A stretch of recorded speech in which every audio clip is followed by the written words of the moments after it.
नमस्कार साथियों, स्वागत है आपका एक बार फिर से हमारे जागृति क्लासेस में। हम लोग थोड़ा सा मिस कर गए थे एक चीज। जैसा हमने कहा था कि कोई भी टॉपिक खत्म होगा तो हम लोग क्या करेंगे, कुछ अभ्यास प्रश्नों पर चर्चा करेंगे या पीवाईक्यू जो आया होगा उस पर चर्चा करेंगे। तो हड़प्पा सभ्यता हुई थी तो 20 क्वेश्चन हम लोग एमसीक्यूज किए हुए थे। ठीक है, तो अब वैदिक काल समाप्त हुआ तो हमने सीधा बुद्ध काल शुरू कर दिया, महाजनपद काल। तो आज हम लोग इस पर चर्चा करेंगे, 20 क्वेश्चन एमसीक्यूज पर वैदिक काल पे। तो आपको मूल्यांकन करना है इस पर कि क्या जो मैंने पढ़ाया हुआ है वो प्रश्न, उससे सारे प्रश्न सॉल्व हो जा रहे हैं कि नहीं।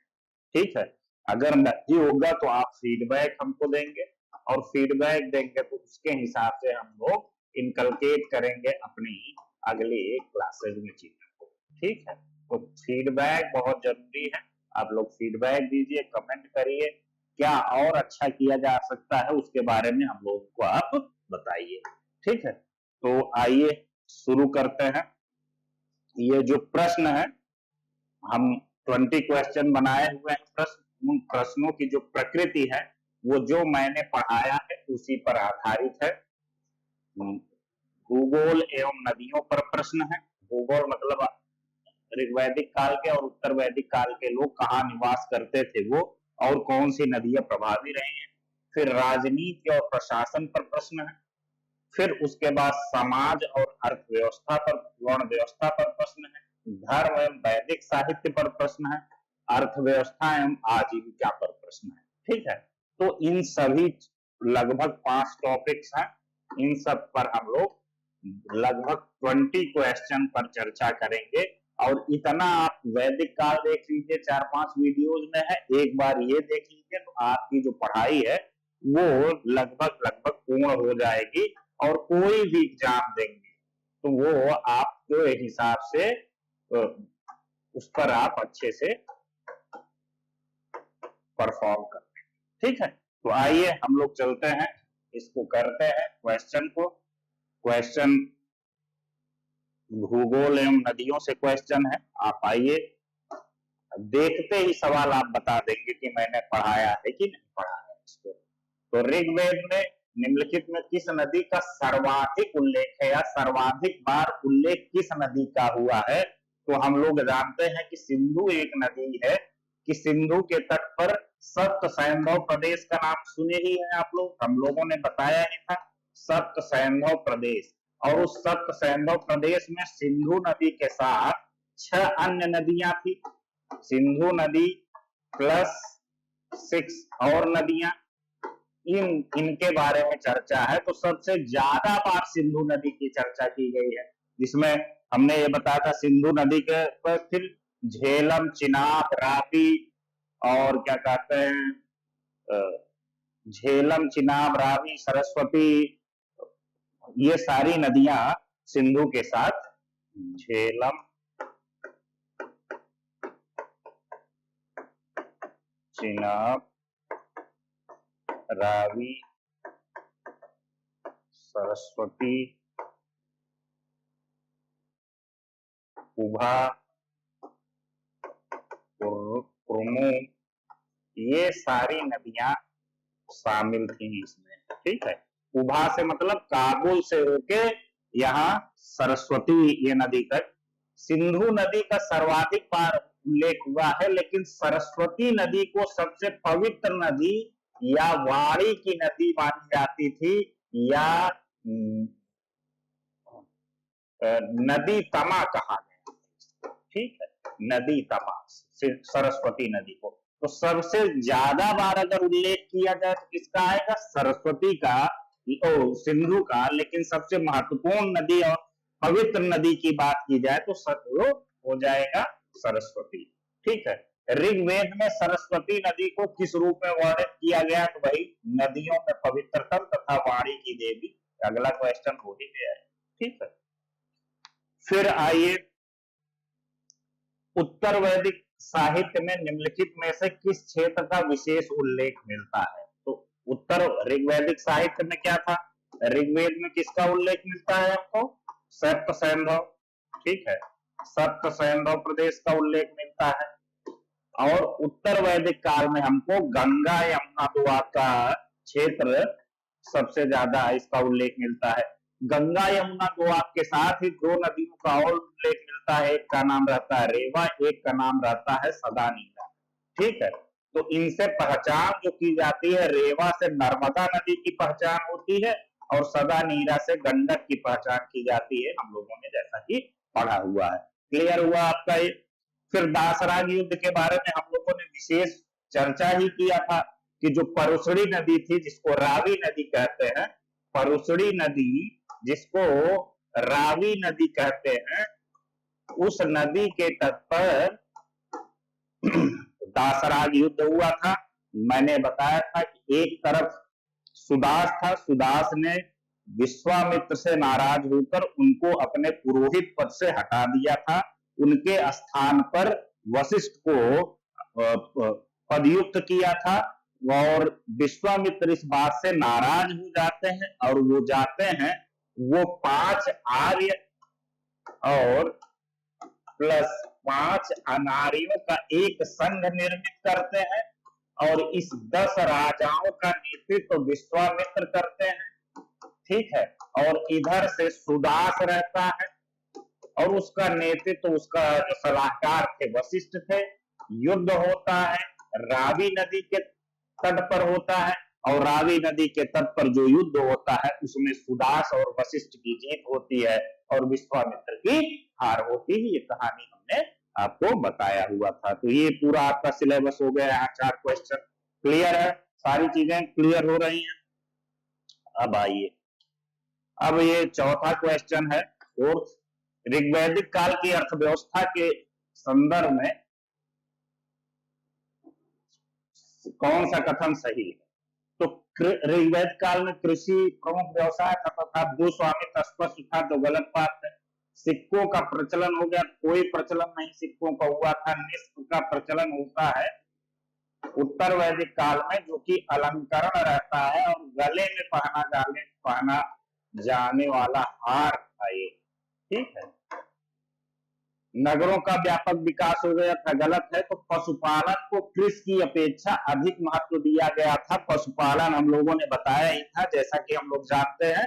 और पशुपालन में गाय की महत्ता बहुत ज्यादा थी। गाय के ही नाम पर कई नाम पड़े थे, जैसे गो, भूली, गत्युति, इन सब के बारे में विस्तार पूर्वक चर्चा हम लोग किए हैं। गविष्टि, ये सब सारी चीजें हम लोग जानते हैं। गाय, गोमत, मतलब गोमत जो राजा होता था, इन सब की चर्चा की गई। ऋग्वेद में यौ शब्द का उल्लेख क्या है? तो यौ से जौ का उल्लेख है, इसको हम लोग बता ही चुके हैं। कृषि के विकास का प्रमुख कारण था, हमने ये बताया था कि उत्तर वैदिक काल का जो काल अवधि है वो लगभग 1000 से 600 बीसी है, 1000 to 600 बीसी। और इसमें लगभग 800 बीसी में हमको अतरंजी खेरा से हमने बताया था कि लोहे की खोज होती है और इस लोहे के खोज ने, लोहे के उपकरणों ने कृषि के विकास में महत्वपूर्ण योगदान दिया। जंगलों की कटाई में तथा हल के फाल में लोहा लगा तो अतिरिक्त उत्पादन हुआ और यही 6ठी शताब्दी बीसी में जाते जाते द्वितीय नगरीकरण का कारण बनता है। कौन सा कारण बनता है? लोहा। ठीक है, लोहा ही द्वितीय नगरीकरण का कारण बनता है। लोहे से यही जाके 200 साल में और जाते जाते अपनी गति को इसने तेज कर दिया और उत्पादन को तेज कर दिया। ठीक है, तो ये हो गया।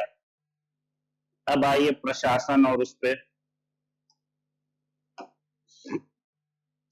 निम्नलिखित में से कौन सा शब्द उत्तर वैदिक काल में कोषाध्यक्ष के लिए था? तो हमने आपको बताया था कि शतपथ ब्राह्मण एक शब्द है, शतपथ ब्राह्मण है, ये शतपथ ब्राह्मण यजुर्वेद का है। शतपथ ब्राह्मण में 12 रत्नीनों का उल्लेख किया गया, 12 रत्नीनों का उल्लेख किया गया है।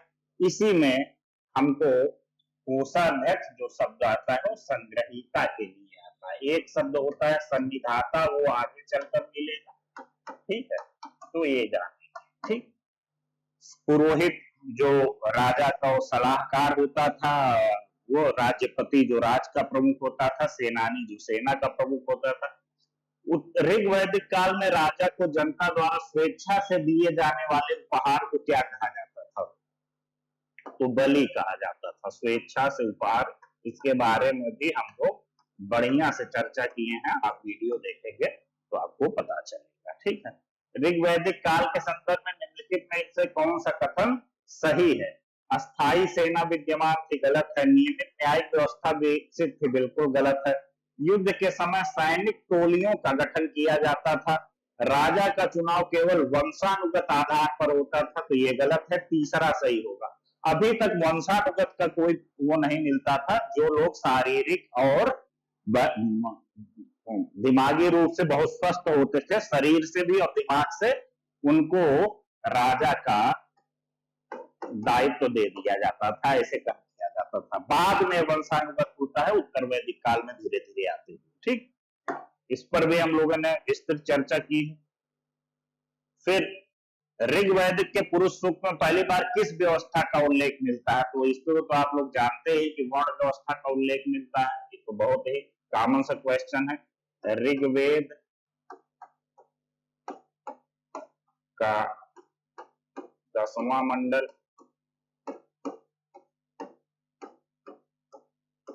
और इसमें भी पुरुष सूक्त, पुरुष सूक्त, इसमें ये कहा गया है कि एक विराट पुरुष के मुख से ब्राह्मण, भुजा से क्षत्रिय, पेट से वैश्य और पैरों से शूद्र की उत्पत्ति होती है। ये है, तो ये क्षेपक के रूप में इसका वर्णन मिलता है। यहाँ अभी जो कर्म वर्ण व्यवस्था थी वो कर्म के अनुसार थी, जैसा कर्म करेंगे वैसा वर्ण होगा। बाद में उत्तर वैदिक काल में आते आते ये जन पर हो गई थी। ठीक है, ऋग वैदिक काल में महिलाओं के संबंध में कौन सा कथन सही है? उन्हें शिक्षा का अधिकार नहीं था, खूब शिक्षा का अधिकार था, विदुषी होती थी महिलाएं। उन्हें सभा एवं समिति में भाग लेने का अधिकार था, बिल्कुल सही है। सती प्रथा का कोई उल्लेख नहीं मिला है। बाल विवाह का होता ही नहीं थी, बल्कि विधवा विवाह का उल्लेख मिला। विधवा विवाह का उल्लेख मिलता है। बाल विवाह, सती प्रथा, जितनी भी समस्याएं मौजूद हुई, सामाजिक धार्मिक सुधार आंदोलन 18वीं शताब्दी में होता था। ऋग्वेद में ऐसी कोई समस्या महिला को लेकर नहीं थी। ठीक है, तो उत्तर वैदिक काल में निम्नलिखित में से किस व्यवस्था का विकास स्पष्ट रूप से दिखाई दे पड़ता है? तो जाति व्यवस्था अभी तक नहीं आई थी। वर्ण व्यवस्था को सामाजिक आधार के रूप में स्वीकार करना, बिल्कुल सही बात है। लोकतांत्रिक शासन व्यवस्था और नगर प्रशासन, तो वर्ण व्यवस्था अब सामाजिक आधार के रूप में हो गया था, जो कि जन्म के आधार पर होने लगा था और अब कर्म से नहीं, जन्म से होने लगा था। ठीक है, यही एक बुराई आ गई थी। अगर ये बुराई ना आई होती तो आज भी भारत में स्थिति अच्छी होती। आइए, ऋग्वेद में सर्वाधिक मंत्र किस देवता को समर्पित है? मैंने बहुत बार आपको बताया है, इंद्र सबसे महत्वपूर्ण देवता थे। लगभग 250 टाइम्स आया है। अग्नि का वर्णन मिलता है 200 टाइम्स। ठीक है, वरुण जो देवता थे वो नैतिक नियम और ऋत के, नैतिक नियम और जल के देवता थे। ठीक है, वही सोम, सोम जो था वो प्रमुख देवता था, एक पेय पदार्थ भी था। ऋग्वेद का जो 9वां मंडल है वो पूरा पूरा सोम पर ही आधारित है, सोम पर। ठीक है, तो वो आपके इंद्र हो जाएंगे। इंद्र को पुरंदर भी कहा जाता था तथा वर्षा एवं झंझावात का देवता था इंद्र। उत्तर वैदिक काल में धार्मिक जीवन में किसका महत्व बढ़ा? तो उत्तर वैदिक काल है तो यज्ञ और कर्मकांडों का महत्व बढ़ेगा। ठीक है, उपनिषद शब्द का शाब्दिक अर्थ क्या होता है? तो गुरु के समीप बैठना, हमने बताया ही था शाब्दिक अर्थ। और उपनिषद में क्या पढ़ाया जाता है? तो दर्शन के बारे में, चिंतन के बारे में इसमें सारी चीजें बात की जाती है। तो निम्नलिखित में से किस वेद को संगीत का प्राचीनतम ग्रंथ माना जाता है? हमने आपको बताया है कि सामवेद जो था वो ऋग्वेद का ही पूरा पूरा भाव पक्ष था, ऋग्वेद का ही कॉपी थी। लेकिन सामवेद में गायन के माध्यम से पद्यात्मक शैली में इसको लिखा गया और यही इसकी विशेषता रही। संसार का सबसे प्राचीनतम संगीतमय जो वेद माना जाता है वो सामवेद माना जाता है। ठीक है, निम्नलिखित में से कौन सा ब्राह्मण ग्रंथ यजुर्वेद से संबंधित है? कौन सा ब्राह्मण ग्रंथ यजुर्वेद से संबंधित? तो शतपथ ब्राह्मण, पंचविंश ब्राह्मण सामवेद, ऐतरेय और कौशिकी ऋग्वेद, और गोपथ जो है अथर्ववेद से संबंधित था। ठीक, मैंने आपको बताया ही है, इसको आप बार बार देखिए, रिपीट करिए, आपकी तैयारी बहुत अच्छी हो जाएगी। निम्नलिखित में से कौन सा उपनिषद अथर्ववेद से संबंधित है? तो अथर्ववेद से मुंडकोपनिषद संबंधित है और मुंडकोपनिषद में ही सत्यमेव जयते लिखा है। अगर ये बहुत बार सवाल पूछा गया है, लगभग हर एग्जाम में अल्टरनेट ये पूछा ही जाता है। तो मुंडकोपनिषद अथर्ववेद का एक उपनिषद है जिसमें सत्यमेव जयते की बात की जाती है। ऐतरेय उपनिषद ऋग्वेद का है, बृहदारण्यक उपनिषद सामवेद का है, छांदोग उपनिषद यजुर्वेद का है, मुंडकोपनिषद आपका अथर्ववेद का है। इसमें से आपको तो ये मोटा मोटी आप मिला लीजिए, इसका आंसर भी हमने नीचे दिया हुआ है आपको। ठीक है, आपको नीचे दे दिया है, इसको मिला लीजिएगा और हमने लगभग चीजें एक बार आप कर लीजिएगा, इसको फिर अपने हिसाब से मिलाइएगा तो आपको समझ में आएगा। कुछ चीजें मैंने तुलनात्मक अध्ययन के लिए भी रख दिया था इसमें कि अगर आप देखें तो अर्थव्यवस्था की तुलना करें उत्तर वैदिक और ऋग्वैदिक में, तो पशुपालन का अधिक महत्व ऋग्वैदिक काल में, लोहे के उपयोग से कृषि का महत्व बढ़ जाता है। भूगोल की बात करेंगे, सिंधु और सरस्वती नदी क्षेत्र का केंद्र था ये। हाँ, और यहाँ गंगा यमुना द्वार का होता है। समाज में महिलाओं की सभा और समिति में भागीदारी थी, सशक्त होती थी महिलाएं, यहाँ थोड़ी सी कमजोर होती हैं महिलाएं। वर्ण व्यवस्था कठोर होना, उपनयन पर रोक, महिला की स्थिति में गिरावट देखने को मिलती है। ठीक, इंद्र की प्रधानता एवं स्वेच्छाचारी कर बलि धर्म प्रशासन यज्ञ एवं कर्म कांडों में वृद्धि, संग्रहिता जैसे अधिकारियों का उदय होता है। ये अगर आप तुलना करना चाहें तो तुलना आप कर सकते हैं। तो लगभग 20 से 20 सवाल आपका तैयार हो गया। इसमें आपको इसको रिवाइज कर लीजिएगा। कल हम लोग वही बुद्ध काल पर चर्चा करेंगे। क्लास कैसी लग रही? आप कोई भी तैयारी कर रहे हैं, मैं तो ये कह रहा हूँ यूपीएससी भी अगर आप पढ़ रहे हो तो एक बार अगर आप इन सब चीजों को देखेंगे तो आपका जो विजन है, आपका जो कॉन्सेप्ट है, आपका जो परसेप्शन है वो जरूर बदलेगा। ऐसे ये पीसीएस की तैयारी कर रहे हैं तो अवश्य देखिए 100%। वनडे की तैयारी कर रहे हैं तो कहीं जाने की जरूरत नहीं है, आप वीडियो को देखना ही देखना चाहिए आपको। धन्यवाद, मिलते हैं कल।